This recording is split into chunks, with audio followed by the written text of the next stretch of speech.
Hello guys, welcome back to my channel. अभी हम लोग स्टार्ट करेंगे लॉ का रिवीजन। लॉ के रिवीजन में अभी हम क्या करेंगे, यूनिट 1 रिवाइज करेंगे और कल होपफुली सेकंड यूनिट का मैं रिवीजन डाल दूंगी। एंड उसके बाद आप लोग मुझे बता दीजिएगा कि क्वेश्चंस करने हैं यूनिट 1 और 2 के, या आगे प्रोसीड करना है यूनिट के साथ, या फिर पूरे चैप्टर के साथ मैं वो डाल दूंगी क्वेश्चंस का रिवीजन। ऐसे भी कर सकते हैं, आप लोग मुझे कमेंट्स में बता दीजिएगा। सारे चैप्टर्स करेंगे, मैं रिवाइज करवाऊंगी। एंड लॉ में इस बार बिल्कुल अच्छे से करना है हम लोगों को, और थोड़ा समझ के करेंगे, थोड़ा धीरे धीरे करेंगे।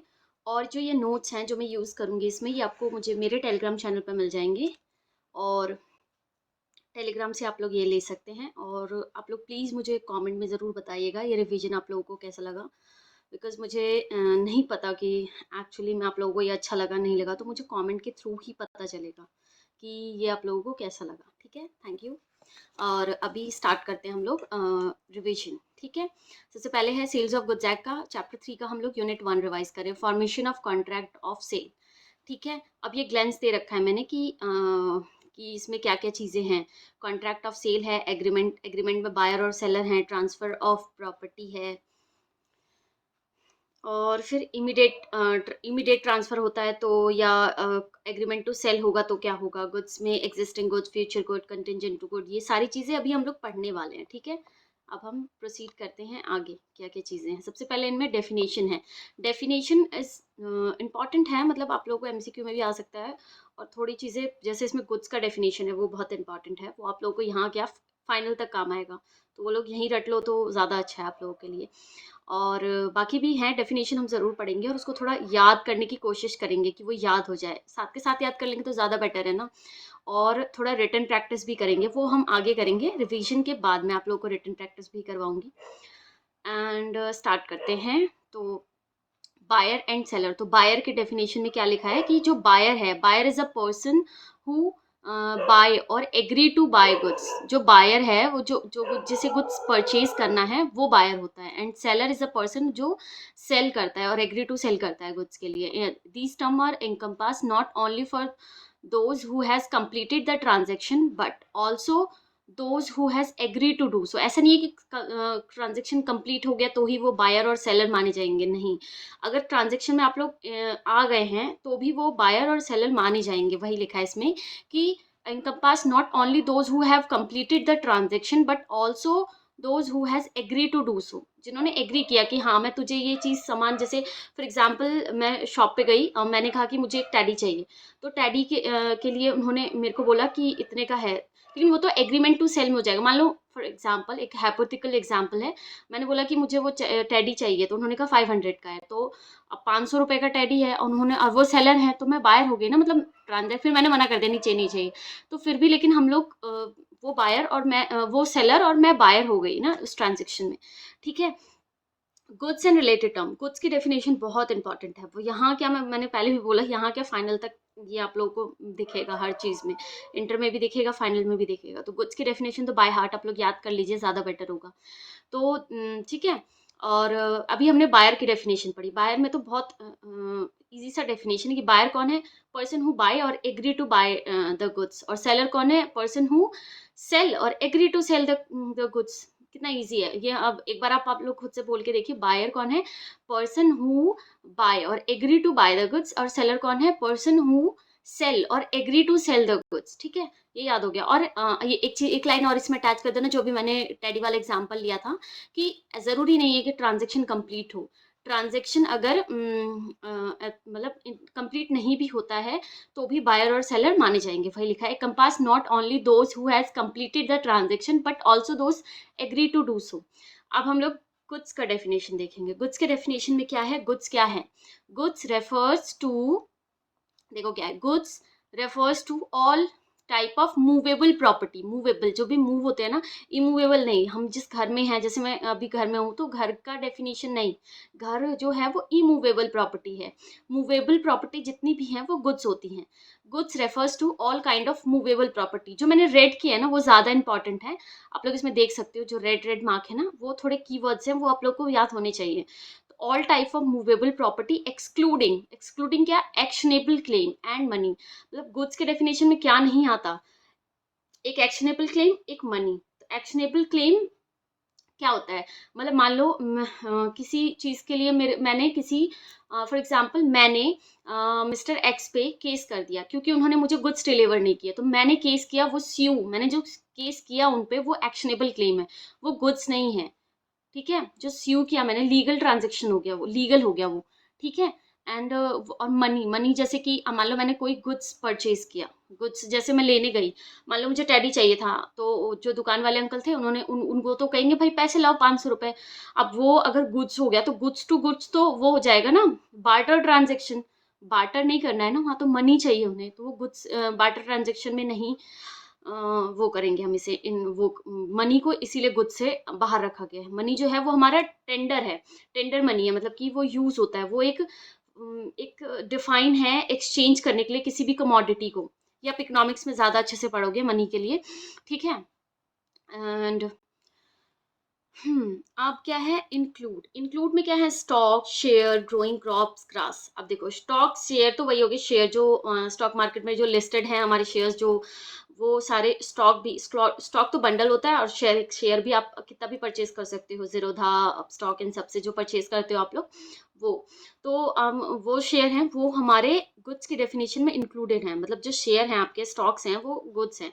ग्रोइंग क्रॉप, ग्रोइंग क्रॉप मतलब कि फॉर एग्जाम्पल आप गए किसी किसान अंकल के पास, अब किसान जो है वो गया, उसने क्रॉप, धान की खेती कर रहा है, ठीक है, वो तो उन्होंने जो बोते हैं वो उन्हें, अब वो बो के तो वो धीरे धीरे ग्रो होंगे ना, अब उसी टाइम आपने परचेज कर लिया कि ये 2 महीने बाद जितने भी धान आएंगे वो ये मेरे होंगे, होता है ना कि ले लिया आपने पहले ही।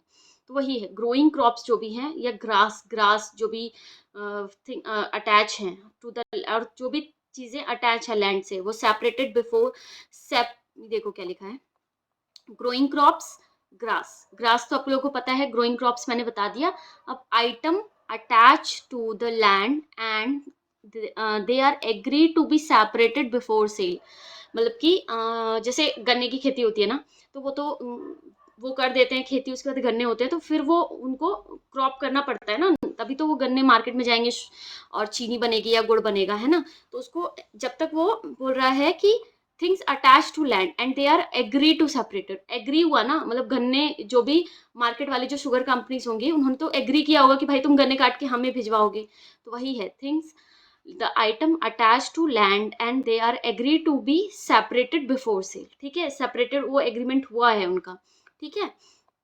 अब देखो एक्शनेबल क्लेम, मैंने ये पूरा नोट्स आईसीआई के स्टडी मैट से बनाया है, मतलब कुछ भी नहीं छोड़ा है मैंने, मतलब थोड़ा कंसाइज किया है बट छोड़ा नहीं है कुछ भी, और थोड़ा मैंने ऐसा रखा है कि थोड़ा अट्रैक्टिव लगे, क्योंकि लास्ट डे में अगर आप लोग जो भी मटेरियल यूज करोगे ना, वो आप लोग, आपको उससे पहले 4-5 महीने फेमिलियर होना पड़ेगा, तो that's why. Actionable claim, actionable claim such as debt, मान लो डेट है, मतलब कि मैंने किसी से गुड्स ले लिया और मैं उनको पे ही नहीं करी, तो वो मेरे ऊपर केस करेंगे ना कि भाई तुम पे करो, तो उसके लिए लीगल अगर केस चल रहा है, तो वही लिखा है actionable claim such as debts are not consider as good as they can only enforce through legal action, legal action के थ्रू ही इन्फोर्स हो सकता है। एफडीआर मतलब फिक्स डिपॉजिट रिसीट जो होते हैं, वो भी हमारे गुड्स के डेफिनेशन में है as per Indian contract act and section 2 subsection 7 of the sales of goods act. ठीक है। नेक्स्ट हमारे पास है गुड्स में क्या आते हैं, गुड्स में कह रहा है कि गुड्स कैन बी टेंजिबल और इनटेंजिबल, गुड्स में आपके दोनों आते हैं, टेंजिबल भी इनटेंजिबल भी, जो आपके गुडविल, कॉपीराइट, पेटेंट, ट्रेडमार्क, ये सारी चीजें आपकी गुडविल में ही काउंट होती है। टेंजिबल मतलब स्टॉक, क्रॉप्स, ये सब जो है वो अब टेंजिबल है, मतलब आप उनको ले सकते हो अपने हाथों में, है ना, स्टॉक हैं या क्रॉप्स हैं, क्रॉप्स जो खेती करी आपने, आप उनको ले सकते हो, वो टेंजिबल है ना। इनटेंजिबल जैसे गुडविल, कॉपीराइट, पेटेंट, वो विजिबल नहीं होते हैं, बट हाँ उनकी वैल्यू होती है ना, तो वो भी आपके गुड्स के डेफिनेशन में इंक्लूडेड होते हैं।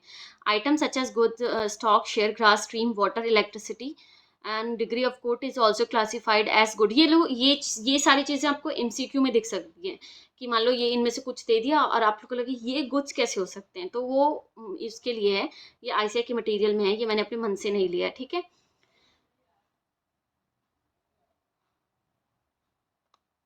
Then we have if farmer, देखो एग्जाम्पल दिया मैंने इसमें, इफ अ फार्मर सेल और standing crop with the agreement to harvest it later, it is consider goods under the under the act. Similarly, selling software license they are intangible also fall under the definition of goods. मतलब कि standing crops जो agreement के through harvest करके बाद में harvest करेगा और उसको देगा, वो पहले ही जो बिक चुके हैं उसको भी गुड्स के डेफिनेशन में इंक्लूड करा जाता है. सिमिलरली अगर कोई लाइसेंस सॉफ्टवेयर है, जैसे टेली का आप लोगों को पता होगा, टेली का लाइसेंस होता है. अब वो लाइसेंस जो इंटेंजिबल है लेकिन उसको लोग परचेज करते हैं 10,000 20 50 कितने, मतलब अब डिपेंड करता है कि कितने यूजर हैं उसके बेसिस पे. तो वही इंटेंजिबल में है वो. अब लोग तो उसको यूज करने के ही पैसे दे रहे हैं उस इंटेंजिबल को. फिर अब इसमें हमारे पास है कि गुड्स कितने टाइप के होते हैं. अब आप इसमें देखोगे existing goods, future goods, tangible, contingent goods. 3 type के हैं. कितने टाइप के गुड्स हैं हमारे पास? एग्जिस्टिंग गुड्स, फ्यूचर गुड्स और कंटिंजेंट गुड्स. कितने टाइप के गुड्स हैं? फ्यूचर गुड्स, कंटिंजेंट गुड्स और एग्जिस्टिंग गुड्स. ठीक है, 3 टाइप के गुड्स हैं हमारे पास. ठीक है. अब जो ये एग्जिस्टिंग गुड्स हैं, एग्जिस्टिंग गुड्स में भी 3 टाइप के हैं. एग्जिस्टिंग गुड्स भी 3 टाइप के होते हैं. एग्जिस्टिंग गुड्स मतलब कि जो एग्जिस्टेंस में हैं, मतलब हैं अभी, एक्चुअल में हैं वो अभी. Existing goods, these are goods own and process by acquirer.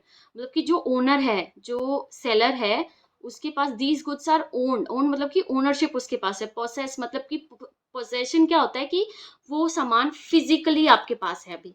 For example, this pen, इस पोसेशन, इसकी ओनरशिप भी मेरी है. मतलब ये मेरा पेन है, मैं परचेज करके लाई हूँ. एंड इसकी पोसेशन, ये अभी इस टाइम ये मेरे पास है. तो इसमें इट मीन्स कि ये इसका पोसेशन मेरे पास है. एंड अक्वायर मतलब कि मैंने अक्वायर करा है. वो तो सिनोनिम्स हो गया उसका, मतलब अक्वायर भी मैंने करा है इसको. तो ये हो गया एग्जिस्टिंग गुड्स का. Eight the time of contract. And specific goods. Specific, अब इसमें एग्जिस्टिंग गुड्स में 3 टाइप के गुड्स हैं. Specific goods, ascertain goods, unascertained goods. ठीक है. अब स्पेसिफिक गुड्स में स्पेसिफिक गुड्स क्या होते हैं कि स्पेसिफिक नाम से ही जैसे पता चल रहा है कि आइडेंटिफाइड और agreed eight the time of contract. मैंने जब कॉन्ट्रैक्ट करा, मैंने तभी बोल दिया. मान लो कि मैं किसी शॉप पे गई. जब मैंने फॉर एग्जांपल ब्राइडल किसी ज्वेलरी के लिए कहा. मैंने कॉन्ट्रैक्ट के टाइम पे ही बोल दिया कि मुझे वो वाली ज्वेलरी चाहिए, है ना, जैसे वो वाला सेट चाहिए नेकलेस का. तो वो अब स्पेसिफिकली मैंने बोल दिया ना कि वो वाला सेट, तो वही देंगे अंकल मुझे. अगर नहीं दिया तो वो कॉन्ट्रैक्ट फिर वो टर्मिनेट हो जाएगा. फॉर एग्जांपल जैसे इसमें लिखा हुआ है a particular car with the specific VPIN. इससे ज़्यादा अच्छे से समझ आएगा. मान लो कार है, मैं गई, कार का तो मॉडल ज़्यादा अच्छे से इतना मुझे याद नहीं है. मतलब एक कार परचेज किया मैंने ब्लैक कलर का. ठीक है. और उसमें हर कार का VPIN नंबर होता है, उससे आइडेंटिफाई करते. तो वो स्पेसिफिक हो गया ना. हर कार को इस जितने भी कार्स होते हैं उन सबको अलग अलग VIN नंबर अलॉटेड होता है. तो वो स्पेसिफिकेशन हो गई ना कि वो कार सिर्फ मेरा है. तो इसलिए ascertain goods identify from the larger quantity after the contract through not defined in the act. It is also similar to specific goods. मतलब ये स्पेसिफिक गुड्स के नेचर के ही होते हैं. लेकिन ये क्या होता है ना कि मान लो जैसे इसमें एग्जांपल दिया 50 bag selected from the stock of 500 bags. मान लो मैं जैसे शॉपकीपर जो होते हैं, जो ग्रोसरी स्टोर वाले अंकल होते हैं, ग्रोसरी स्टोर पे जो गुड्स आते हैं, मान लो उनके चावल की थैलियाँ आती हैं. तो वो ऐसा अब वो तो होलसेलर से लेके आते होंगे. तो होलसेलर के पास तो 500 पड़े हैं और वो जाते होंगे वहाँ बोलते होंगे कि हमें 10 थैली चाहिए. तो 10 थैली वहां से निकाल के अलग रखते होंगे. फिर वो 10 थैली रिटेलर के स्टोर में आते होंगे. तो वो 10 थैली जब तक वो उसके पार्ट थे तब तक वो असर्टेनेबल नहीं थे. लेकिन कॉन्ट्रैक्ट के टाइम पे हमें पता था कि सॉरी, कॉन्ट्रैक्ट के टाइम पे हमें नहीं पता थे कौन से गुड्स. लेकिन कॉन्ट्रैक्ट के बाद वो अलग हो गए. तो वो सर्टेन हो गए कि यही वाले गुड्स हैं जो 10 थैलियां हैं जो ग्रोसरी स्टोर पे जाएंगी. ठीक है, वही लिखा है इसमें. Identified from the larger quantity after the contract. मतलब लार्जर क्वांटिटी में से उसको अलग करना. Identify from the larger quantity of the contract through not defined in the act. It use similar to specific goods. मान लो पहले वो पूरे होलसेल में स्टॉक में था, बट जब 10 थैलियां अलग की गई तो वो सर्टेन हो गई, वो स्पेसिफिक हो गई कि यही वाली अब उस शॉप पे जाएंगी, ग्रोसरी स्टोर पे. Next uncertain goods. Uncertain goods क्या होते हैं कि मतलब नहीं, मतलब कॉन्ट्रैक्ट के टाइम पे पता ही नहीं है कौन से गुड्स, बस उसको डिस्क्रिप्शन बता दिया. मान लो मैंने ग्रोसरी स्टोर पे फ़ोन किया, अंकल वो क्या बोलते हैं कुछ स्पेसिफिक गुड्स के लिए. जैसे मैंने फ़ोन किया कि अंकल म्यूनीस का ये वाला पैकेट है. तो वो बोल रहे हैं कि हाँ है. है, बस मैंने उनसे पूछा, अब है उनके स्टॉक में है, डिस्क्राइब, मैंने उसको डिस्क्रिप्शन दी, डिस्क्रिप्शन के बेसिस पे उन्होंने जस्ट मुझे बताया कि हाँ, no specific identification at the time of contract, बस उन्होंने बोल दिया है। और मैंने भी सोच लिया कि है, तो वो उस टाइम तो कॉन्ट्रैक्ट में वो नहीं था ना, स्पेसिफिकेशन नहीं थी, no specification identify at the time of contract, बस डिस्क्रिप्शन के बेसिस पे वो कॉन्ट्रैक्ट हो गया, कि डिस्क्रिप्शन मैंने बताया, उसके बेसिस पे उन्होंने हाँ बोल दिया और वो कॉन्ट्रैक्ट हो गया। अब वो देखेंगे, ढूंढेंगे, फिर उन 10-100 जितनी भी पैकेट्स होंगे उसमें से एक निकाल के मुझे देंगे, तो वो अनअसर्टेन गुड्स हो गया। और इसमें एक और एग्जांपल दिया है, a quantity of sugar from the stock, मतलब शुगर की जो उनके पास बैग्स रखे होते हैं, शुगर के जो वो होते हैं, क्या बोलते हैं उसे, थैलियाँ होती हैं, जूट के बोरे में होती है ना वो, स्टॉक्स में जो वो वाली क्वांटिटी उनके पास रखी है, उसमें से एक थैली उन्होंने मुझे दी, तो पहले पता नहीं था, बाद में वो असर्टेन हुआ कि ये वाली थैली मुझे दे रहे हैं वो, तो कॉन्ट्रैक्ट के टाइम पे तो पता ही नहीं था, वो चीज़ है। नेक्स्ट है हमारे पास फ्यूचर गुड्स। फ्यूचर गुड्स क्या होते हैं, जैसे कि नाम में लिखा फ्यूचर, मतलब अभी है ही नहीं वो, एग्जिस्टेंस में ही नहीं है वो goods. Goods are manufacture, produce and acquire by seller after the contract, मतलब कि कोई स्पेसिफिक गुड्स होते हैं, जैसे कि कुछ महंगे जो कुछ सामान होते हैं, फर्नीचर, जैसे सोफा सेट है, मान लो आपको, कितने लोग होते हैं कि इंटीरियर के अकॉर्डिंग अपने घर में कौन सा पेंट हुआ है, किसके अकॉर्डिंग वो कवरिंग कराते हैं उसकी, तो जो सोफा सेट है वो बनवाया हमने, तो वो ऑर्डर के अकॉर्डिंग हमने ऑर्डर दिया कि हमें ऐसा ऐसा सोफा चाहिए, उस पर ऐसा ऐसा कुशन होना चाहिए, ऐसा होना चाहिए, डिजाइन ऐसा होना चाहिए, तो वो ऑर्डर पे बना, मतलब उनके पास था नहीं, वो बनाएंगे। तो वही है goods to be manufacture, produce and acquire by the seller after the contract, and a contract for future goods is agreement to sell, not a actual sale। देखो, सेल में क्या होता है कि तुम्हें पता है तुम कौन से गुड बेचने वाले हो, उस पर ओनरशिप तुम्हारी है, पोसेशन तुम्हारे पास है, सब कुछ राइट ऑब्लिगेशन सब तुम्हारा है, सेलर का है अभी। और लेकिन जो एग्रीमेंट टू सेल होता है ना, उसमें फ्यूचर डेट में तुम कुछ कुछ भेजोगे, फ्यूचर में तुम्हारे ऊपर तुम ओनरशिप ट्रांसफर कर पाओगे, अभी तुम्हारे पास ही नहीं है तो तुम उसे कहाँ से बेटर टाइटल दे पाओगे, मतलब कि तुम्हारी कोई चीज़ तुम्हारी होगी तो तुम किसी को दोगे ना, जब वो तुम्हारी ही नहीं है अभी एग्रीमेंट टू सेल में, तो तुम किसी और को बेटर टाइटल ट्रांसफर ही नहीं कर सकते, ठीक है। वही चीज है इसमें कि a contract for future goods is agreement to sell, not an actual sale. For example ordering of custom made piece of furniture, जो अभी मैंने बोला फर्नीचर वाला, ठीक है। कंटिंजेंट गुड्स और फ्यूचर गुड्स में थोड़ी सी आप लोगों को कंफ्यूजन हो सकती है। कंटिंजेंट गुड्स क्या होते हैं, goods acquisition depend upon the certain future event, मतलब कि मैं ये, मतलब जैसे मैंने कुछ कंडीशन मैंने बोल दिया कि अगर हम, जैसे मैंने बोला कि अगर मैं 6 महीने में अपने नए वाले घर में शिफ्ट हुआ, तो ये सोफा मुझे उस वाले घर के लिए चाहिए, अगर नहीं हुआ तो फिर मैं अगले साल लूंगा। ये तो कंटिंजेंट हो गया ना, ये हाइपोथेटिकल एग्जांपल बनाया मैंने कि मान लो अब हम नए घर में ट्रांसफर हुए, तो नए घर के लिए नया सोफा चाहिए, लेकिन मैंने उनको बोल दिया भाई अगर मैं 6 महीने में ट्रांसफर अगर उस घर में नहीं गया ना, तो फिर तो मुझे अभी इस सोफे की जरूरत नहीं है, तो मैं 1 साल बाद लूंगा। अब वो कंटिंजेंट हो गया कि अगर आप 6 महीने में उस घर में अपने नए वाले घर में गए तो लोगे, और फिर आप मतलब वरना 1 साल बाद लोगे, तो ऐसा। और इसमें एक और एग्जाम्पल है, वो मैं बता दूंगी। goods those acquisition depend on the uncertain future event, uncertain है, मतलब कि उसमें तो घर जाने में तो फिर भी सर्टेनिटी है कि आप जा सकते हो, मतलब अगर आप सारी कंप्लीशन हो गई तो आप जा सकते हो, तो अनसर्टेन फ्यूचर इवेंट है, like future goods are also constitute an agreement to sell, मतलब हाँ ऑब्वियसली जब तक तो आपके पास वो पोसेशन नहीं होगी, क्योंकि आप तो कस्टमाइज बनाओगे ना, आपके पास पोसेशन तो उसका है ही नहीं, ओनरशिप आप बनाओगे, जैसा डिस्क्रिप्शन आपको मिलेगा कि ऐसा ऐसा चाहिए, ऐसे स्ट्रक्चर होना चाहिए, ऐसा क्वेश्चन होना चाहिए, ऐसा डिजाइन होना चाहिए, आप उसके बेसिस पे बनाओगे until the event occur. For example selling goods subject to import approval, मतलब अपने कुछ गुड्स आप अब इम्पोर्ट अप्रूवल आ जाएगा तभी वो गुड्स आप सेल कर पाओगे, ठीक है। नेक्स्ट नेक्स्ट है हमारे पास delivery. Delivery its forms and derivative. Derivative तो आप लोग को ठीक है, डेरिवेटिव मत समझो आप, ये डिलीवरी नॉर्मल क्या होती है, डिलीवरी से हम क्या जानते हैं कि किसी को कोई चीज़ भेजना या किसी को कोई चीज़ ट्रांसफ़र करना, वही है डिलीवरी में। नॉर्मल डेफिनेशन तो यही हुई ना कि कोई सामान भेजना। और voluntary transfer of possession from seller to buyer, normal delivery तो यही होती है कि वॉलेंटरली मतलब अपनी मर्जी से सेलर स्वेच्छा से किसी को अपना कोई सामान भेज रहा है, तो वो होती है voluntary transfer of possession from seller to buyer. It can be actual delivery, constructive delivery, symbolic delivery. Delivery कितने टाइप की होती है, 3 टाइप की डिलीवरी होती है, actual delivery, symbolic delivery, constructive delivery. ठीक है, एक्चुअल डिलीवरी जैसे नाम में है, एक्चुअली में किसी को कोई फिजिकली कोई सामान ट्रांसफर करना, जैसे फिजिकल ट्रांसफर ऑफ गुड्स। ठीक है, हैंडिंग ओवर मतलब तुम शॉप पे गए, तुम्हें एप्पल खरीदना, एप्पल का फोन, आप सीए बन गए तो एप्पल का फोन खरीदोगे। तो एप्पल का फोन लेने जब आप शॉप पे गए तो आपने पे किया अपने कार्ड से या कैश पे किया और फोन लेके आ गए, तो वो एक्चुअल डिलीवरी होगी, तुरंत मिल गई आपको, कोई ओनरशिप का किसी चीज का कोई झंझट झमेला नहीं। सॉरी, नेक्स्ट है अब हमारे पास कंस्ट्रक्टिव डिलीवरी। कंस्ट्रक्टिव डिलीवरी में लोगों की थोड़ी सी कंफ्यूजन हो जाती है। कंस्ट्रक्टिव डिलीवरी में को हाँ, एक और कंस्ट्रक्टिव डिलीवरी का नाम याद रखना, डिलीवरी बाय एक्नॉलेजमेंट, ये आपको क्वेश्चन में मिलेगा।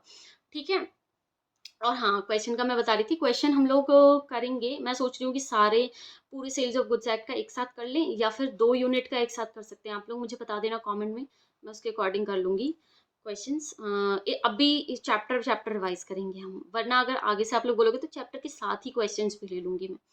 ठीक है, जैसा आप लोगों को लगे please do comment. Let's start. Constructive delivery. Constructive delivery क्या होता है, डिलीवरी बाय एक्नॉलेजमेंट। ठीक है, इसका आपको क्वेश्चन मिल जाएगा, डिलीवरी बाय एक्नॉलेजमेंट भी लिखा हो, मतलब कि ट्रांसफर, मतलब कि एक्चुअल में कोई ट्रांसफर नहीं हुआ, मतलब मेरे गुड्स थे, मान लो कोल्ड स्टोरेज में, जैसे मेडिसिन होती हैं कुछ, वो कोल्ड स्टोरेज में ही रखी जाती हैं, और बड़े से कोल्ड स्टोरेज में वहाँ पे ही सारे उनके पोसेशन सब कुछ वहीं होता है उनका उसका।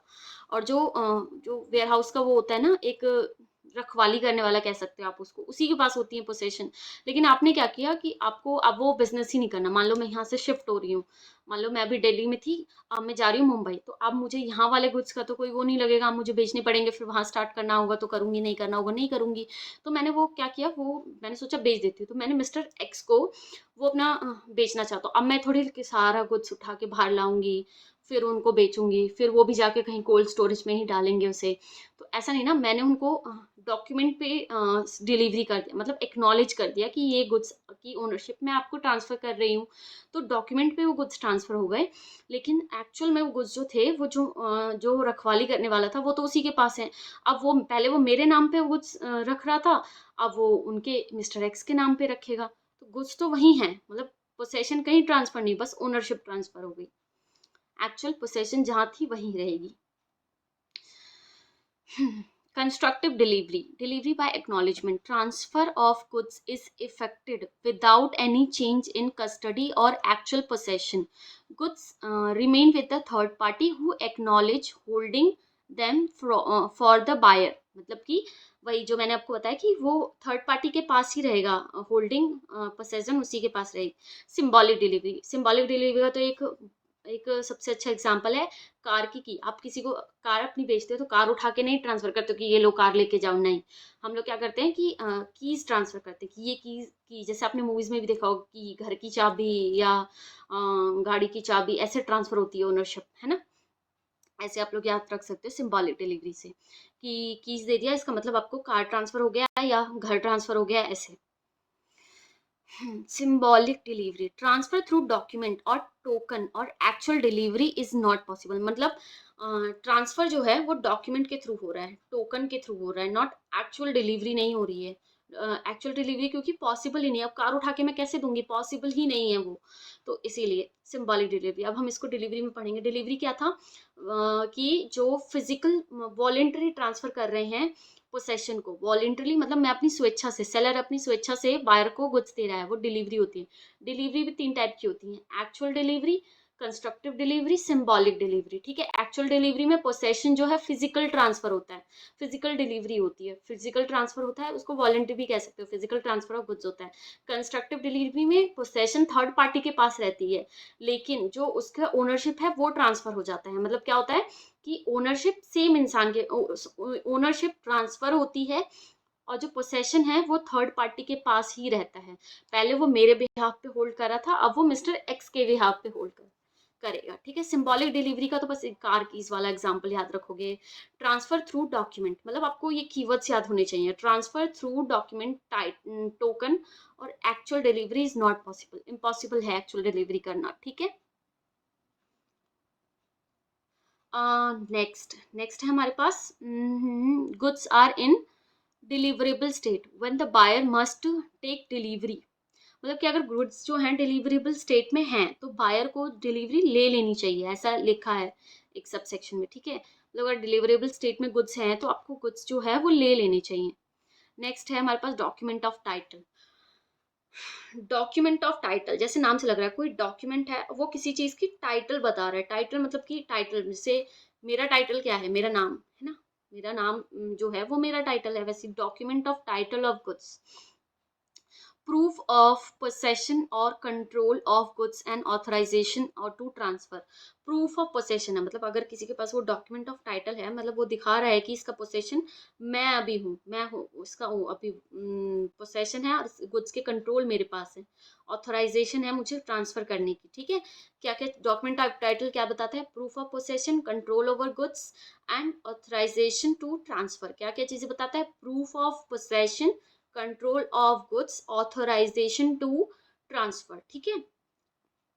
अब इसमें क्या है, वेयर हाउस रिसीट है, डॉग वारंट है जो भी इंपोर्ट के केस में होता है, रेलवे रिसीट है, वारंट है, order of delivery of goods है, बिल ऑफ लेडिंग है फॉर शिपिंग है। तो ये सारी चीजें जो हैं वो डॉक्यूमेंट ऑफ टाइटल है। मतलब डॉक्यूमेंट टाइटल क्या चीजें बताता है, फिर से हम तीन चीजें पढ़ेंगे।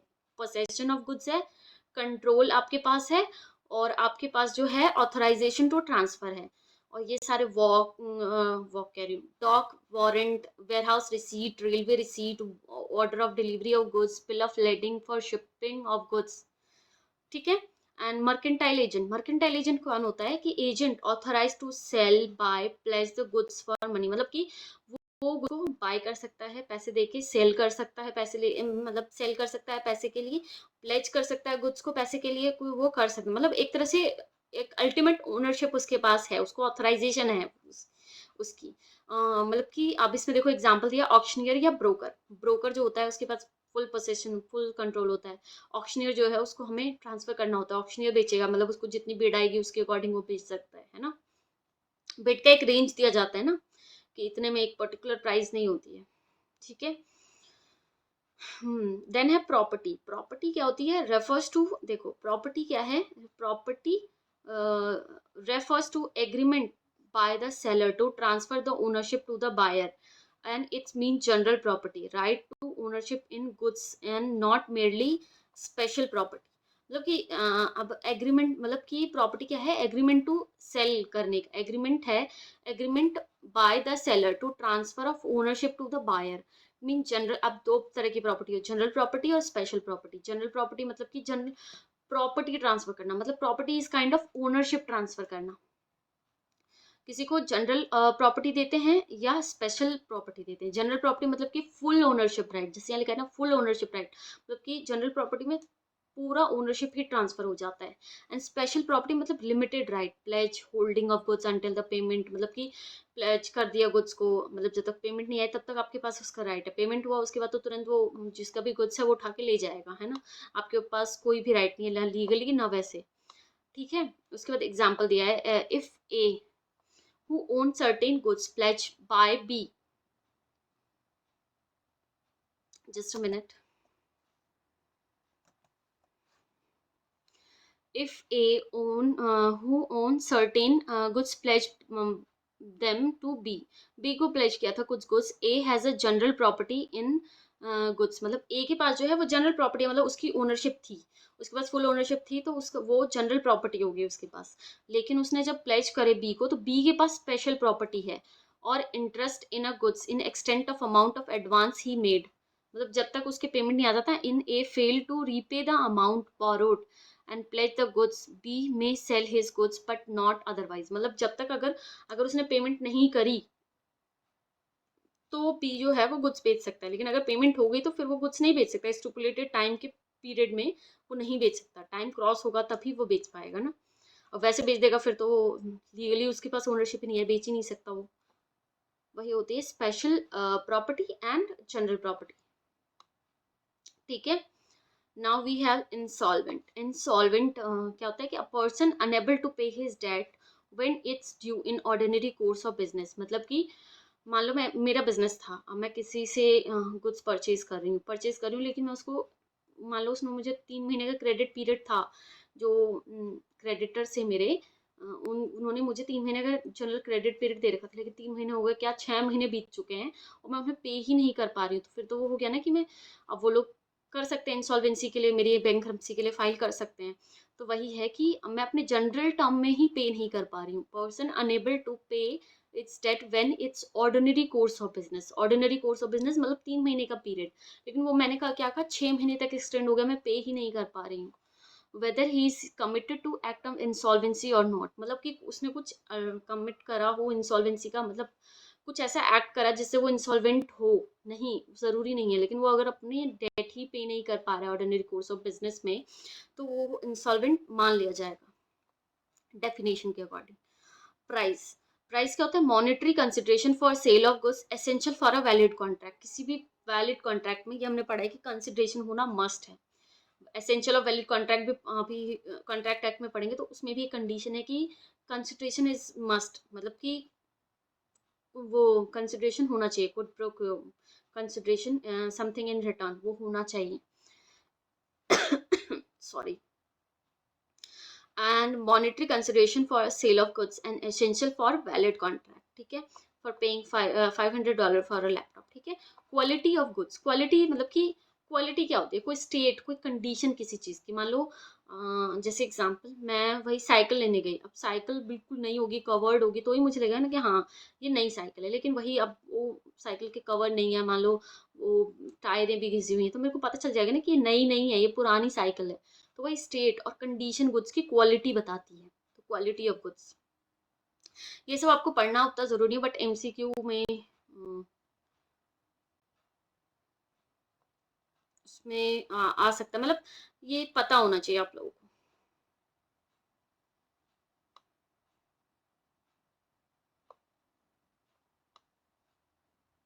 Agreement to sell and agreement to cell.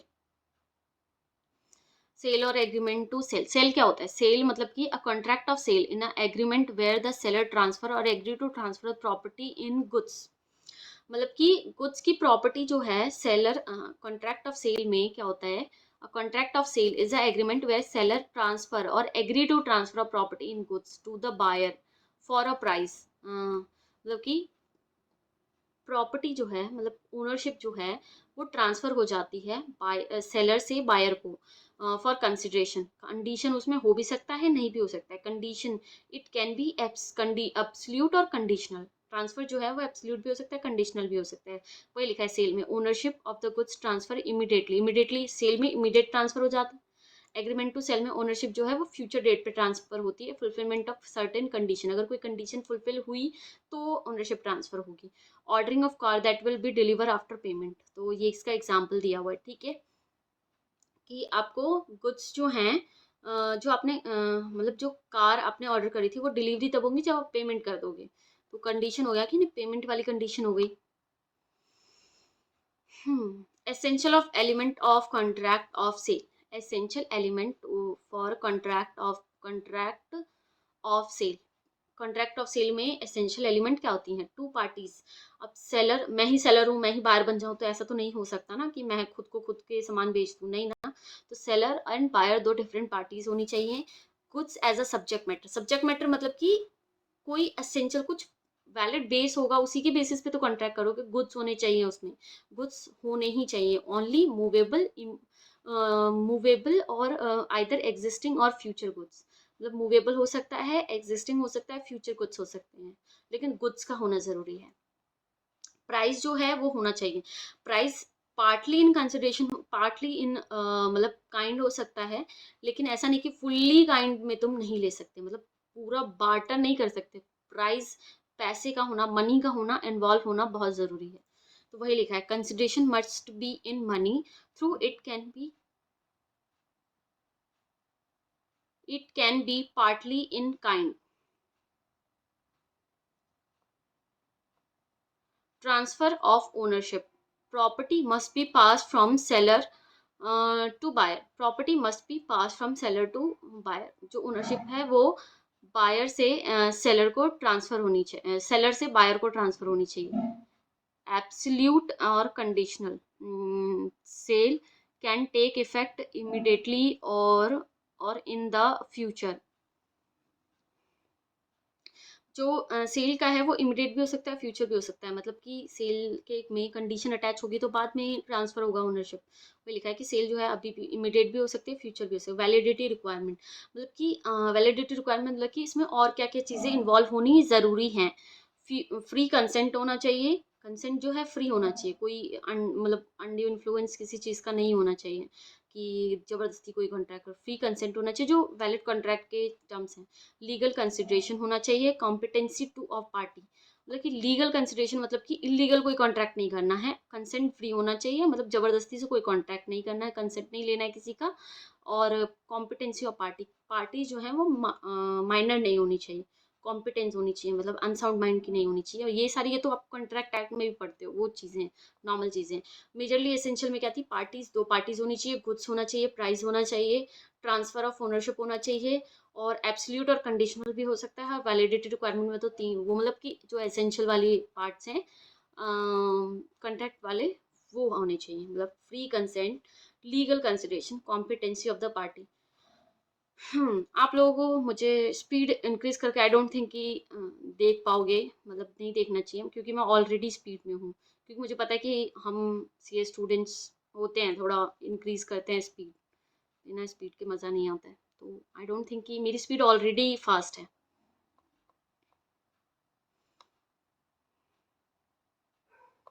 Distinction between sale और agreement to sell. Agreement to sell और सेल में क्या डिफरेंस होता है. देखो, ट्रांसफर ऑफ प्रॉपर्टी, सेल में क्या होती है, प्रॉपर्टी जो है वो बायर को इमीडिएटली ट्रांसफर हो जाती है, इमीडिएटली ट्रांसफर हो जाती है. और property in goods pass to the buyer immediately. लेकिन एग्रीमेंट टू सेल में क्या होता है, property in goods pass to the buyer on future date, on fulfilment of certain condition. जो एग्रीमेंट टू सेल में प्रॉपर्टी है वो गुड्स की वो फ्यूचर डेट पे ट्रांसफर होती हैं कुछ कंडीशन के फुलफिलमेंट के ऊपर. नेचर ऑफ कॉन्ट्रैक्ट क्या होता है इसका, एग्जीक्यूटेड कॉन्ट्रैक्ट होता है, ये एग्जीक्यूटरी कॉन्ट्रैक्ट होता है. एग्जीक्यूटेड कॉन्ट्रैक्ट क्या होते हैं, एग्जीक्यूटेड कॉन्ट्रैक्ट मतलब कि जो परफॉर्म हो चुके हैं. और एग्जीक्यूटरी कॉन्ट्रैक्ट जो परफॉर्म होंगे इन फ्यूचर डेट. ठीक है, देखो इसमें लिखा है, it is an executed contract that is contract which consideration have been paid. And executory contract which consideration is to be paid at a future date. ठीक है, मतलब कि जिनका कंसिडरेशन एक एग्जीक्यूटेड मतलब जिनका कंसिडरेशन पे हो चुका है, एग्जीक्यूटरी जिनका कंसिडरेशन पे होना बाकी है. ठीक है. Remedies for breach. रेमेडीज क्या होती हैं ब्रीच, ब्रीच में मतलब ब्रीच मतलब किसी चीज को तोड़ना, मतलब ब्रीच करना. एंड रेमेडी, रेमेडी मतलब उससे बचाव, बचाव के लिए क्या रेमेडीज हैं, बचने के लिए रेमेडीज क्या हैं उसको. Seller can sue the buyer for the price, क्योंकि देखो ओनरशिप ट्रांसफर हो गई है सेलर से बायर को, इमीडिएटली ओनरशिप ट्रांसफर हो जाती है. Seller can sue the buyer for the price for goods because the passing of property there and to the buyer. मतलब ओनरशिप जो है, प्रॉपर्टी जो है वो तुरंत ट्रांसफर हो गई है, property there and to be to the buyer. ठीक है, तो सेलर जो है वो बायर को स्यू कर सकता है, केस कर सकता है प्राइस के लिए. लेकिन एग्रीमेंट टू सेल में agreed party can sue for damages only and not for the price unless the price was payable at the stated date. Agreement to sell में क्या होता है, पार्टी जो है can sue for damages, damages के लिए sue कर सकते हो, not for the price, price के लिए नहीं कर सकते हो क्योंकि ओनरशिप तो फ्यूचर में ट्रांसफर होनी है ना. Unless the price was payable at the stated date, unless the मतलब कि जब तक वो प्राइस आपको स्टेटेड डेट पे नहीं करता तो आप उसको मतलब एग्रीमेंट टू सेल में आप उसको स्यू नहीं कर सकते प्राइस के लिए. अगर कोई स्टेटेड डेट थी उसके लिए आप कर सकते हो कि कोई एक पर्टिकुलर डेट बोली थी उस डेट पे नहीं किया, फिर आप कर सकते हो, वरना नहीं कर सकते हो. ओनली आप डैमेज के लिए कर सकते हो क्योंकि ओनरशिप ट्रांसफर नहीं होना, बायर को क्यों स्यू करोगे आप. अब है लाइबिलिटी ऑफ पार्टीज। पार्टीज की क्या लाइबिलिटी होती है? देखो सेल में तो ओनरशिप इमीडिएट ट्रांसफर होगी, तो लाइबिलिटी किसकी होगी? बायर की।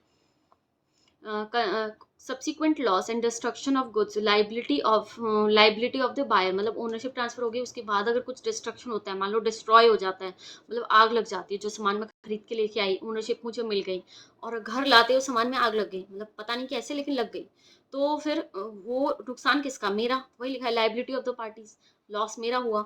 एंड एग्रीमेंट टू सेल में अगर मान लो ओनरशिप ट्रांसफर हुई नहीं, वो कुछ प्रिपेयर ही हो रहे थे और वो तभी उसमें कुछ ऐसा हुआ कि वो मतलब आग लग गई उसमें, तो अब वो तो लॉस सेलर का हुआ ना, वो तो बना ही रहा था कुछ, ओनरशिप तो मेरे पास थोड़ी आई, अब बायर थोड़ा ना वो जले फूके सामान खरीदेगा, है ना। Next we have burden of risk. Burden of risk किसके पास होता है? बर्डन ऑफ रिस्क देखो, ओनरशिप ट्रांसफर होगी तो बर्डन ऑफ रिस्क भी मेरे ऊपर आ गया, मतलब बायर के ऊपर आ गया। Burden of risk, risk of loss is that the buyer, since risk follows ownership. वही रिस्क है कि रिस्क ट्रांसफर होगी तो ओनरशिप ट्रांसफर होगी तो रिस्क भी ट्रांसफर हो गया। अब इसमें तो रिस्क, इसमें तो ओनरशिप ट्रांसफर ही नहीं हुई, तो लॉस जो है वो सेलर का ही होगा।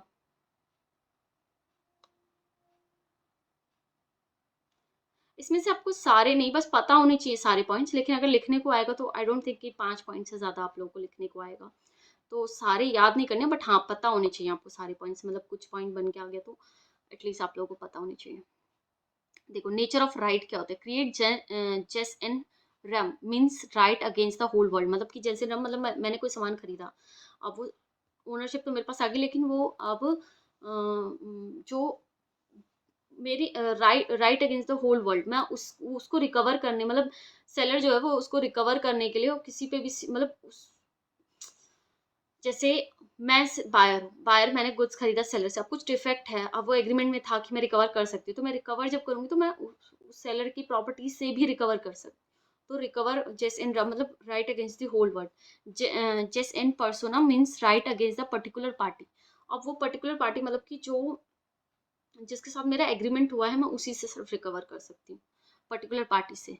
जस्ट इन पर्सोनम, ये आपको वर्ड्स पता होने चाहिए। जस्ट इन रम मतलब कि right against the whole world, and just in personam मतलब right against the particular party. Right to resale, ownership transfer हो गई तो उसके बाद तो आप बेचो, कुछ भी करो, वो आपकी प्रॉपर्टी, आप कुछ भी करो, रीसेल करो मत करो, पास में अपने पास रखो, कुछ भी करो, है ना। तो वही है, सेलर कैन नॉट, सेलर अच्छा मैं बायर के पर्सपेक्टिव से बता रही थी कि ओनरशिप ट्रांसफर हो गई। राइट टू रीसेल, लेकिन ये सेलर के पर्सपेक्टिव से है। क्या है? Right to resale, seller can not resale the good, obviously not resale, क्योंकि जो अब मतलब गुड्स तो मैंने, मेरे को ट्रांसफर हो गई ना ओनरशिप, ओनरशिप मेरे पास है, तो सेलर कैसे बेच सकता है उसको? और seller may sell the goods since ownership with the seller, मतलब कि राइट उसमें एग्रीमेंट टू सेल में ओनरशिप जो है वो सेलर के पास ही होती है, क्योंकि अभी तो वो गुड्स वो नहीं हुए ना, फ्यूचर डेट पे ट्रांसफर होंगे, अभी नहीं हुए हैं ट्रांसफर, तो वो जो है वो गुड्स उसके पास ही रहेंगे, उसके पास ही हैं, तो वो बेच सकता है, मतलब वो रीसेल कर सकता है। In case of insolvency of seller, seller की इंसॉल्वेंसी होगी, सेलर की इंसॉल्वेंसी होगी तो हाँ, जो सेलर का जो ऑफिशियल असाइनी होगा, अब सेलर का ऑफिशियल असाइनी मतलब सेलर इंसॉल्वेंट हुआ तो जो उसका ऑफिशियल असाइनी असाइनी है वो प्राइस रिकवर कर सकता है बायर से, जो गुड्स के, क्योंकि ओनरशिप तो ट्रांसफर हो गई, तो ओनरशिप के अगेंस्ट वो कुछ कर ही नहीं सकता, लेकिन वो उससे बायर से प्राइस जरूर रिकवर कर सकता है कि भाई जो गुड्स मिले हैं तुम्हें इसके प्राइस दे, पैसे दे दो, है ना। और देखो ये लिखा, official assignee will not able to take over the goods but it will recover the price from the buyer and insolvency. अब एग्रीमेंट टू सेल में क्या होगा, जो ऑफिशियल असाइनी है वो गुड्स को ओनरशिप ही ट्रांसफर नहीं करेगा, वो बोलेगा नहीं नहीं आप गुड्स के कोई ट्रांसफर नहीं होगा और रिकवरी तो नहीं होगी, ऑब्वियसली जो जब ट्रांसफर ही नहीं हुआ तो रिकवरी कहाँ से होगी, मतलब प्राइस कंसिडरेशन कहाँ से पे करेगा। The official assignee will acquire control over the goods, but the price will not be recoverable. ठीक है। In case of insolvency of buyer, अगर बायर इंसॉल्वेंट हो गया तो क्या होगा? बायर इंसॉल्वेंट हो गया तो बायर का जो ऑफिशियल असाइनी होगा वो क्या करेगा? वो सबसे पहले तो ओनरशिप लेगा, ओनरशिप लेना उसकी रिस्पॉन्सिबिलिटी होगी, वही लिखा है कि official assignee will control over the goods, वो ओनरशिप अपने अपने पास ले लेगा। और अगर एग्रीमेंट टू सेल है तो तो फिर तो गुड्स तो आई डोंट थिंक कि मिलेंगे, है ना। तो वही है कि official assignee will not have any control over the goods. जो ऑफिशियल असाइनी है उसके पास कोई कंट्रोल ही नहीं है, तो कुछ नहीं होगा। मतलब सारे पॉइंट नहीं याद करने, उसमें से 5 पॉइंट तो एटलीस्ट आप लोगों को याद होने चाहिए, और पढ़ने तो लेकिन सारे ही हैं। नेक्स्ट हमारे पास सेल और हायर परचेज में डिफरेंस। सेल और हायर परचेज में क्या डिफरेंस है कि sale time of passing of property, time property कब पास होती है सेल में, तो पता है हमें कि इमीडिएट ट्रांसफर हो जाते हैं ना, इमीडिएट ट्रांसफर हो जाता है, goods transfer from buyer to seller at the time of contract, है ना। एंड प्रॉपर्टी हायर परचेज में क्या होता है, हायर परचेज क्या होता है, सबसे पहले आप लोग ये समझ लीजिए। हायर परचेज होता है कि मान लो मैं गई कार के शोरूम में, मुझे कार को परचेज करनी थी, वो था 50 लाख का था वो, लेकिन मेरे पास पैसे तो 20 लाख ही थे। तो कार के जो वहाँ पे वो जो मैनेजर्स होते हैं वो उन्होंने कहा मुझे कि कोई बात नहीं आप इंस्टॉलमेंट करा लो, तो मैंने इंस्टॉलमेंट करा लिया, तो वो हायर परचेज होता है कि आप आप 20 लाख तो आपने डाउन पेमेंट कर दी, उसके बाद आप इंस्टॉलमेंट में पे करोगे, एंड लास्ट में एक पर्टिकुलर सम ऑफ मनी दोगे, जिससे आपको ओनरशिप भी ट्रांसफर हो जाएगी, ठीक है। लेकिन अभी आपके पास ओनरशिप नहीं है, ठीक है। हायर परचेज का आपको इंटर में मिलेगा, अकाउंट्स में क्वेश्चन, जब आप इंटर में जाओगे ना, उसका एक पूरा चैप्टर है अकाउंट्स में। And the property in goods passes to the hirer upon the payment of the last installment। देखो क्या लिखा, प्रॉपर्टी जो है, property of goods was pass, property तो मिल जाएगी, मिली होगी, लेकिन हायरर को वो ओनरशिप जो है वो लास्ट इंस्टॉलमेंट पे मिलेगी। Possession of position of party, position of buyer की क्या होती है, ओनर की होती है ना। बायर की तो ओनर की होती है सेल में, लेकिन इसमें जो है वो बेली की होती है, मतलब आप किसी के गुड्स की रखवाली कर रहे हो, बेली की पोजीशन होती है। मतलब आपके पास ओनरशिप नहीं है, लेकिन आपको कोई गुड्स है आपके पास, तो आपको उसको संभाल के रखना है until he pay the last instalment, ठीक है। जब तक आप लास्ट इंस्टॉलमेंट नहीं पे कर देते, तो आप तब तक अब वो उसके आपके पास ओनरशिप नहीं है, किसके पास, हायरर के पास। Termination of contract, buyer can terminate the contract, buyer cannot terminate the contract and is bound to pay the price for the goods। मतलब कि सेल के केस में क्या होता है कि बायर जो है सब कुछ ठीक है, तो वो टर्मिनेट नहीं कर सकता कॉन्ट्रैक्ट को, उसको एग्जीक्यूट करना ही पड़ेगा, मतलब लेना ही पड़ेगा goods, can not terminate the contract. लेकिन हायर परचेज में तो वो टर्मिनेट कर सकता है, क्योंकि उसके पास है कि लास्ट इंस्टॉलमेंट में वो परचेज करना चाहता है, या फिर उसको अगर नहीं देगा लास्ट इंस्टॉलमेंट, तो वो जो कार के ओनर है वो डीलर्स जो है वो उठा के ले जाएंगे कार, वही है। देखो क्या लिखा है, hirer may if he so likes and terminate the contract by returning the goods to its owner without any liability to pay the remaining instalment. Like to terminate the contract, return the goods to the owner without liability to pay any remaining. मतलब कि जब उसको नहीं चाहिए होगा, तो वो बोलेगा कि गुड्स के ओनर को कि भाई अब इसको लेके जाओ, मतलब कि अब नहीं चाहिए मुझे ये गुड्स, रिमेनिंग इंस्टॉलमेंट भी उसको नहीं पे करने होंगे। Next we have burden of risk of insolvency of buyer. देखो बायर इंसॉल्वेंट हो गया, मतलब देखो ओनरशिप सेल में क्या होता है, ओनरशिप ट्रांसफर हो गई, और बायर इंसॉल्वेंट हो गया।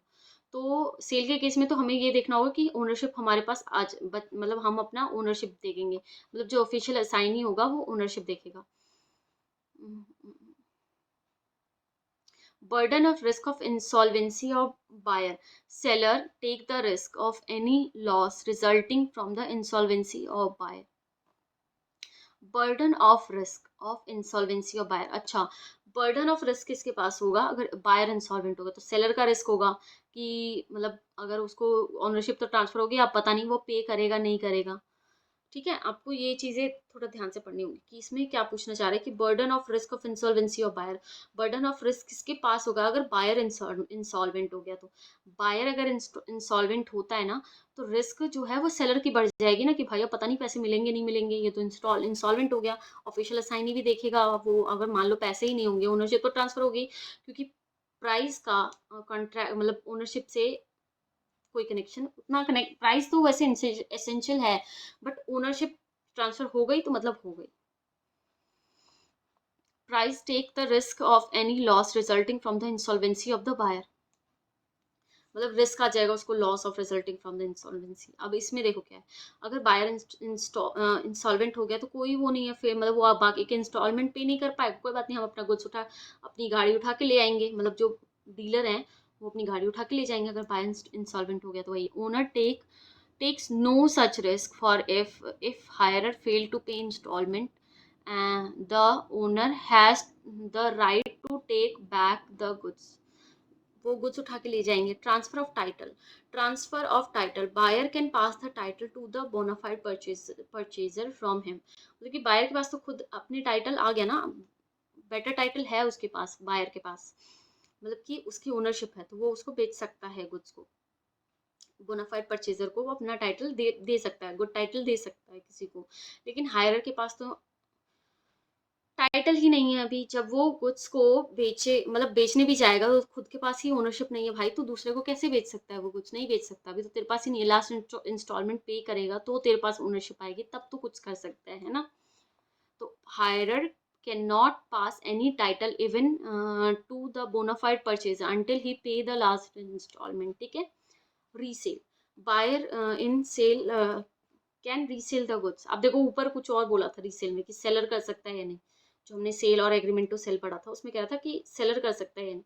अब जो ये रीसेल वाला है ये बायर के प्रोस्पेक्टिव से बोल रहा है कि रीसेल, बायर रीसेल कर सकता है क्योंकि बायर के पास ओनरशिप है, ओनरशिप है तो वो बेचे, घर में रखे, कुछ भी करे, उसकी मर्जी, तो रीसेल कर सकता है। Hire purchaser can not resell until unless he, until मैं क्या बोल रही हूँ पता नहीं, and the higher purchase cannot resale unless he has paid all the installment। मतलब वो रीसेल नहीं कर सकता जब तक वो सारे इंस्टॉल, मतलब एक चीज, बेसिक चीज बस ध्यान में रखो कि जो सेल है उसमें ओनरशिप ट्रांसफर हो जाती है। ओनरशिप मतलब मेरा है, मेरा सामान, मैं कुछ भी करूं, मतलब वो कर सकता है। टाइटल किसी को देना चाहे दे देगा, रीसेल करना चाहे दे देगा, कॉन्ट्रैक्ट मतलब टर्मिनेट भी होता है तो उसको उसको सेलर का नुकसान होगा, टर्मिनेट नहीं कर सकता वैसे जनरली, उसमें ये लिखा है। यही है कि अम, इसमें, लेकिन हायर परचेज में क्या होता है कि हायर परचेज में आपके पास बेटर टाइटल ही नहीं है, आपके पास खुद के गुड्स नहीं है, आप यूज कर रहे हो, आप लास्ट इंस्टॉलमेंट पे करोगे तब जाके आपके पास ओनरशिप आएगी, तब आप कुछ कर पाओगे। अंटिल आपके पास ओनरशिप नहीं है, आप जस्ट यूज कर रहे हो किसी के प्रोडक्ट को। अब है difference between the bailment and sale में, सेल में difference, property of transfer of property, transfer property थी ये सेल में तो पता ही है कि इमीडिएट ट्रांसफर हो जाती है। Property of goods is transfer to seller to the buyer, so its can transfer to general property. General property मतलब कि ओनरशिप ट्रांसफर हो। जनरल प्रॉपर्टी ऊपर पढ़ा था ना, general property and special property. General property मतलब full ownership transfer, special property मतलब कि कोई स्पेसिफिक पार्ट के लिए, जैसे बेलमेंट में दिया है, प्लेज किया है कोई गुड्स, वो general property and special property. General property मतलब पूरी ओनरशिप ट्रांसफर हो गई। बेलमेंट भी क्या होता है, बेलमेंट का कंसेप्ट क्या है कि मान लो आपके कोई गुड्स हैं, आपको उसको सेफ कस्टडी में कहीं रखवाना था, तो आप उसके आपको वहां रख के आ गए, मे बी उसके लिए पेमेंट हो भी सकती है, कंसिडरेशन हो भी सकता है, नहीं भी हो सकता, ज़रूरी नहीं है कि पैसे होने ही चाहिए। बिलमेंट में मनी मतलब पैसे इन्वॉल्व होना ज़रूरी नहीं, मतलब वो इन अ ग्रेटिट्यूड भी कर सकता है। आप वहाँ रख के आ गए, फिर कुछ टाइम बाद लेके आ गए, तो वो ओनरशिप थोड़ी ना ट्रांसफर है, आप तो बस सामान रख के आए थे उसके पास। देखो फिर क्या है, next there is only transfer of possession of goods from the bailor to bailee, any of the reason like custody, safe custody, carriage etc, so it's is transfer of special property. मतलब कि ये जो है ये transfer of special property है, ये कोई general property transfer नहीं है, ठीक है। Then we have return of goods, the return of goods is in the contract of sale is possible. मतलब कि कॉन्ट्रैक्ट ऑफ सेल में पॉसिबल नहीं है, मतलब कि जब ओनरशिप ट्रांसफर होगी बायर को तो रिटर्न तो नहीं कर सकते ना, लेकिन बेलमेंट में bailee must return the goods to the bailor accomplishment of purpose for which payment is made. मतलब मान लो मैंने रखवाया था कि वो गुड्स को किसी पर्पस के लिए कि 10 दिन इसको यहाँ रखो, उसके बाद मैं लेके जाऊंगा, अब 10 दिन हो गए तो वो मेरे को रिटर्न करेगा ना गुड्स, तो वही लिखा है कि बेलमेंट जो है कोई स्पेसिफिक पर्पस के लिए रखा गया था, तो वो पर्पस अकम्प्लिश होने पे गुड्स जो हैं वो रिटर्न हो जाएंगे। Consideration, consideration is price is terms of money, मतलब एसेंशियल होता है, हमने पढ़ा था ना कि इसमें सेल्स ऑफ गुड्स में गुड्स सेल हो रहे हैं तो कंसिडरेशन मनी का होना जरूरी है। पार्टली इन काइंड हो सकता है लेकिन फुल्ली इन काइंड नहीं हो सकता है, वो वाले कंडीशन, ठीक है, तो मनी का होना ज़रूरी है, ठीक है। एंड इसमें लेकिन बेलमेंट में ये ग्रेटिट्यूड्स भी हो सकता है और नॉन ग्रेटिट्यूड्स भी हो सकता है, ठीक है। यही लिखा है इसमें कि ग्रेटिट्यूड्स भी हो सकता है, नॉन ग्रेटिट्यूड्स भी हो सकता है।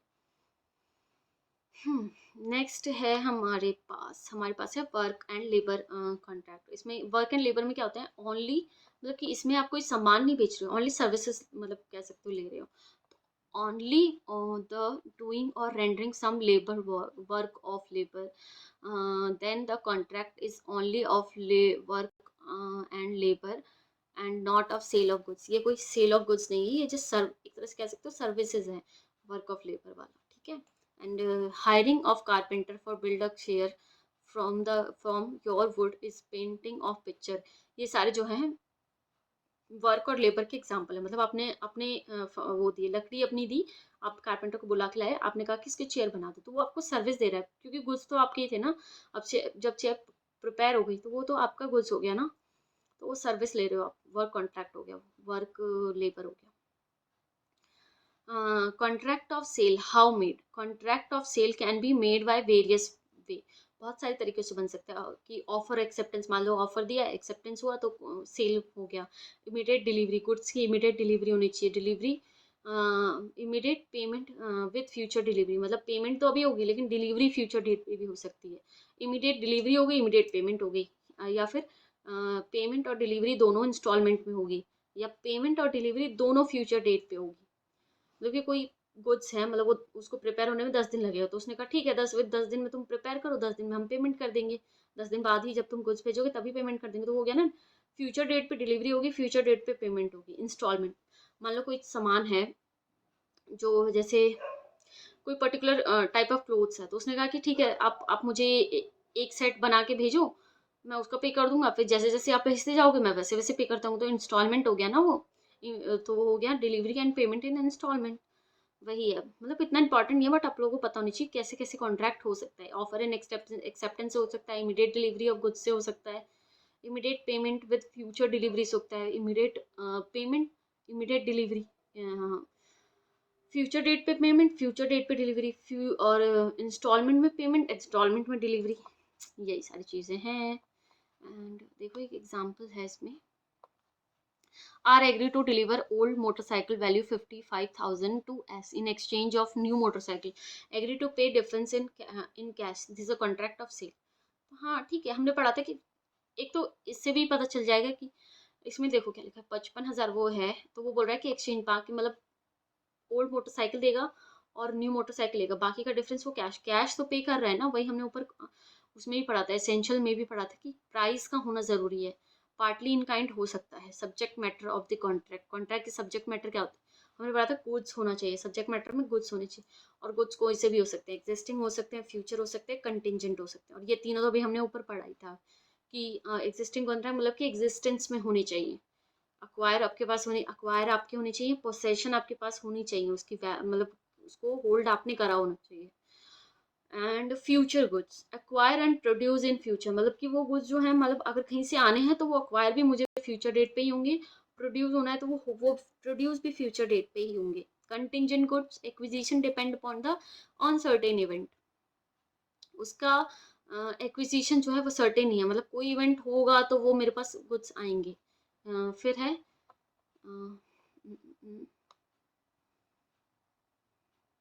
अब ये देखो पैरिशिंग ऑफ गुड्स, ये थोड़ा सा टेक्निकल है, मतलब अगर आपको इसको थोड़ा सा ध्यान रखना पड़ेगा, इसके क्वेश्चंस भी हैं क्वेश्चन बैंक में।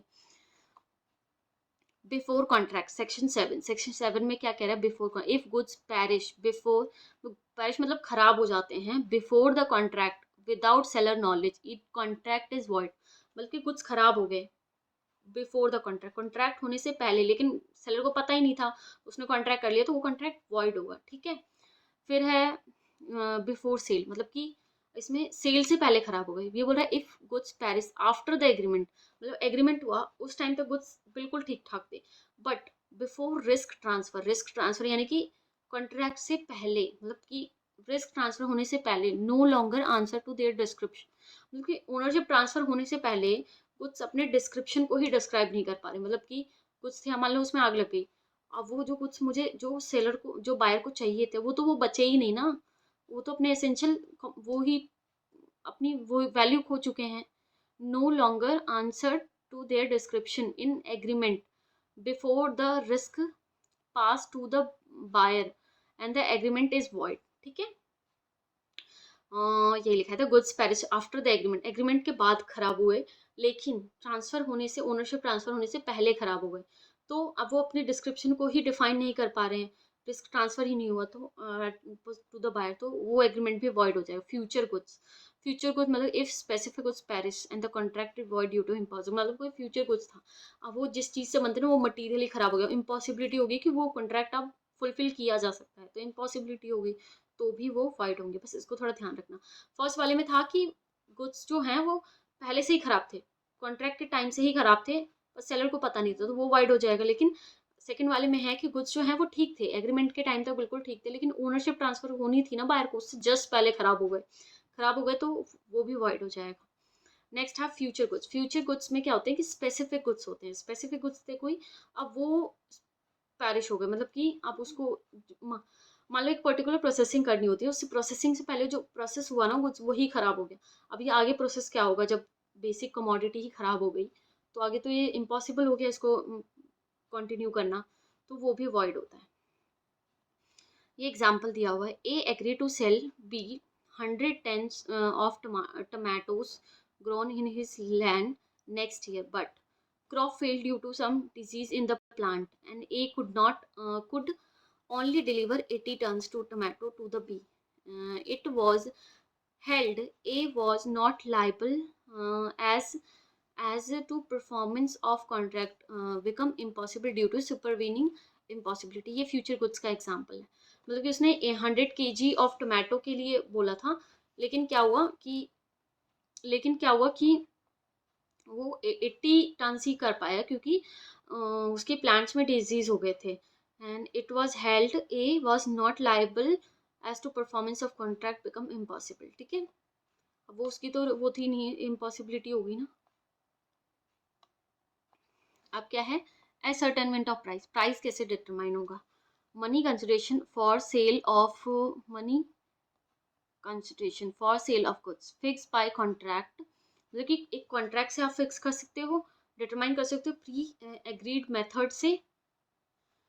हाँ, एंड या फिर decide by course of dealing, decide by course of dealing मतलब जो जैसे डिसाइड होते हैं वैसे डिसाइड कर सकते हो, या प्री एग्रीड जो मेथड है उससे डिसाइड कर सकते हो, या कोई कॉन्ट्रैक्ट है उससे फिक्स कर सकते हो। Agreement to sale at a valuation, if third party fail to fix the price is agreement is void, मतलब थर्ड पार्टी मान लो हम मेरा और मिस्टर एक्स का कॉन्ट्रैक्ट हुआ, लेकिन हमने कहा कि प्राइस जो है ना वो मिस्टर वाई डिटरमाइन करेगा, लेकिन मिस्टर वाई जो है प्राइस ही डिटरमाइन नहीं कर पाया, तो फिर वो कॉन्ट्रैक्ट जो है वॉइड हो जाएगा। ठीक है, if if party prevent the default if a party prevented by default in either party from fixing the price, and party at fault will be liable to damage to the other party who is not at fault। ठीक है, मतलब कि जैसे मैंने हमारे contract में क्या था, मैं थी और मिस्टर एक्स था जिससे मैंने कॉन्ट्रैक्ट किया, एंड वाई जो था वो थर्ड था। मैंने ना वाई जो था मैंने कहा अगर तूने प्राइस डिसाइड किया ना, मैं उसको बिल्कुल ऐसे थ्रेटन कर रही थी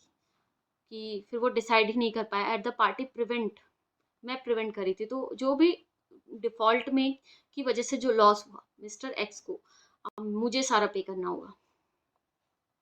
if goods are accepted and the reasonable price must be paid, मतलब प्राइस तो पे करना पड़ेगा, बिना प्राइस के आप कोई सेल ऑफ गुड्स में कर ही नहीं सकते। तो वही कह रहा है कि अगर अगर कॉन्ट्रैक्ट हुआ है तो रीजनेबल प्राइस होना जरूरी है। ठीक है, अब देखो P having a two bike he agreed to sell both of bike to S at the price is fixed by Q। Q decide करेगा, मतलब P की बाइक थी, उसने बोला S को कि मैं तुम्हें बेच दूंगा, और प्राइस जो है वो Q डिसाइड करेगा। He deliver one of he bike to immediately, and Q जो है रिफ्यूज कर देता है फिक्स प्राइस करने से। As such P ask S to return the bike already delivered, while S claims for the delivery of the second bike too।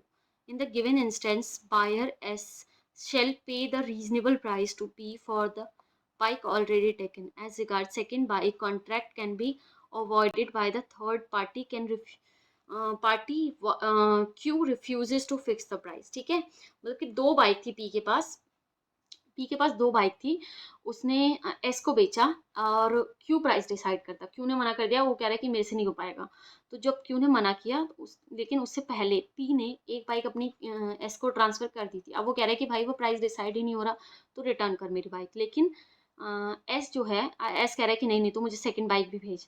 तो इसमें क्या होता है, क्या होगा कि जो एस है, एस को जो फर्स्ट बाइक के लिए रीजनेबल प्राइस पे करना होगा, जो भी मार्केट वैल्यू के अकॉर्डिंग रीजनेबल होगी वो पे करना होगा। और सेकंड बाइक का पी चाहे तो उसको वो नहीं भी दे सकता है बाइक, क्योंकि फिक्स प्राइस ही फिक्स नहीं हुआ। सेकंड की तो डिलीवरी हो गई इसीलिए, सॉरी फर्स्ट वाले की, लेकिन सेकंड वाले की तो प्राइस ही फिक्स नहीं हुआ, तो वो अवॉइड हो सकता। बस वही एग्जांपल है इसमें, ठीक है।